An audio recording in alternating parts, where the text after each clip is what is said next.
চরিত্রের মাঝখানে। তার কারণ অভিনেতা হিসাবে তাদের চাহিদাই থাকে নতুন নতুন চরিত্রের খোঁজ, আর সেটাই চলছে। তার কারণ আমাদের পাশে রয়েছেন আজকে দেবশ্রী রায়। এটা আমার এই বছরের সেকেন্ড কাজ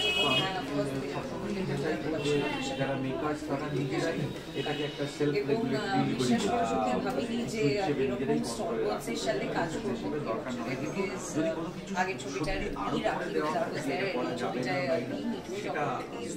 so those are some heavy shoes to fill in এবং আমি আশা করছি যে অনেক কিছু শিখতে পারবো। আমার যেটা মনে হচ্ছে যে দেখো আমি বিলিভার নন বিলিভারের মধ্যে কোনো একটা জায়গায় রয়েছে যেখানে definitely believe in the science of it, but ওই অন্ধবিশ্বাসীটা আমাদের থেকে এরকম কথা বার করার চেষ্টা করো, আমাদের পেটের মধ্যে দেখি ঠিক সেরকম ভাবে আমি এই সিনেমাতে পেটের মধ্যে থেকে অনেক কথা বার করার চেষ্টা করবো। এখন সবথেকে বড় ব্যাপার একটা তারতম্য ছবি হতে চলেছে, আমরা দেখতে পাচ্ছি প্রতিদিন মানে